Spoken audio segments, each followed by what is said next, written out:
आपण मुख्यमंत्र्यांना भेटला होता आणि या संदर्भात आपण त्यांच्याकडे ही घटनेची माहिती सांगितली होती आणि त्या अधिकाऱ्यांबद्दल देखील तक्रार केली होती. त्यावर गृहमंत्र्याकडनं आणि मुख्यमंत्री कार्यालयाकडनं काही कारवाई झाली का याच्यावर? आता त्याच्यातल्या रिक्वायरमेंट ज्या राहिल्यात त्या आम्ही आज सांगितल्यात.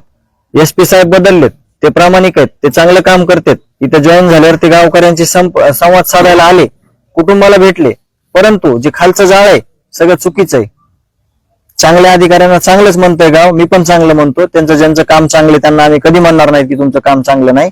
पण आरोपी सोबत ज्याची हात मिळवणी झालेली आहे, जे लाभार्थी आहेत, ज्यांनी त्यांच्याकडून काहीतरी फायदा करून घेतलेला आहे, ते आरोपीच्या बाजूने त्यांना कुठेतरी बदललं पाहिजे, त्यांना शिक्षा झाली पाहिजे, हे मी आता पण सांगतोय. पण यामध्ये जो तपास आहे तो जर CID करत असेल, SIT करत असेल, किंवा जर ज्युडिशियल कमिटी करत असेल तर मग पोलिसांचा पार्ट आहे. ग्राउंड लेवलला तुमची जे तुम्हाला जे सरकारनं तुम्हाला जे अधिकार दिलेत, जे तुम्ही डिपार्टमेंट आहेत, त्याचं का असं हे नाही, एवढंच काम नाही त्याचं की तुमचं कुठली तरी जिम्मेदारी झटकली आणि तुमचं काम संपलं. तुम्हाला काही विटनेस मिळतात का, त्या आरोपींना शिक्षा कशी होईल, ह्यासाठी तुम्ही माणूस म्हणून करू शकतात. आणि ते कुठलंही केलेलं नाही. ह्यांनी इतक्या लवकरात लवकर तपास झटकून टाकला.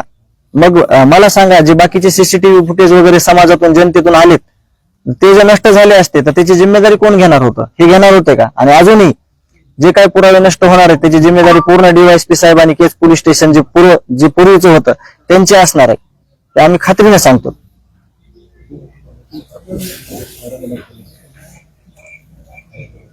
मग तुम्ही समाधानी आहात का? म्हणजे एकतर काल मनोज जरांगे पाटील आले होते, त्यांनी तुमच्याशी चर्चा केली.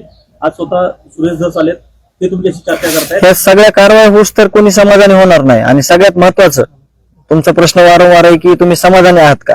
हे सगळं जे चाललंय ते कारवाई चालल्यात. ह्याच्यातून आरोपीला ज्या दिवशी फाशी होईल त्या दिवशी आम्ही कॉन्फरन्स घेऊन सांगू की आम्ही ह्याच्यावर समाधानी आहेत का नाही. कारण आरोपीला आतापर्यंत कुठलाही अभय नाही, गुरमीत आहेत. आरोपी आल्यानंतर त्यांचे समर्थक तिथे येतात, त्यांचं मनोबल वाढवतात, आमच्या कुटुंबाला, गावाला एक भीती कशी निर्माण होईल ह्याच्यासाठी प्रयत्न करतात. म्हणून आम्ही कुठल्याही गोष्टीवर समाधान नाहीत. ही कारवाई आहे चालू, त्या कारवाईवर आम्ही विश्वास व्यक्त केलेला आहे. आमचा विश्वास कुठं तुटला नाही पाहिजे आणि हे आरोपींना फाशी झाली पाहिजे. अनुभव आमदार सुरेश धस आणि धनंजय मुंडे यांची भेट झाल्यानंतर मोठ्या प्रमाणात टीका झाली त्यांच्यावरती. आज गावकरी म्हणून आणि ग्रामस्थ म्हणून आपली काय भूमिका आहे या बाबतीत? आमची भूमिका एक आहे, आम्ही जे दिलंय अण्णांकडे, आमदार साहेबांकडे आम्ही जे मागण्या दिल्यात, ह्या जर जशात तशा आल्या, त्याला गावकऱ्यांनी ऍक्सेप्ट केलं तर आम्हाला बाकीच्या गोष्टीचं काही घेणं देणं नाही. आम्हाला आरोपींना फाशी झाली की आम्ही तुम्ही काय करायलात ह्याच्यावर आम्ही तुमचं व्यक्ती स्वातंत्र्य किंवा तुम्ही जे निर्णय घेताल त्याच्यामध्ये आमचं गाव किंवा ते त्याच्यात आम्ही विचारणार नाहीत. आम्हाला ह्या आरोपींना उद्या फाशी द्या. आमचा बाकीचा म्हणजे चर्चा करण्याची किंवा त्याच्यावर आमच्या मिटिंग घ्यायची आमची गरजच नाही. आम्हाला फक्त न्याय भेटला पाहिजे. न्यायाच्या भूमिकेत ते आहेत पहिल्या दिवसापासून आणि सगळेच आहेत. लोकप्रतिनिधी आहेत, मनोज दादा आहेत. मनोज दादा येत नव्हते तर आपला हे आज बसलेलो आपण बसू सुद्धा शकलो नसतो. कारण का FIRच नसतात तर अण्णांनी काही केलं नसतं, आम्ही काही करू शकलो नसतो. गावकरी किती मोठं आंदोलन केलं तरी काही करू शकले नसते.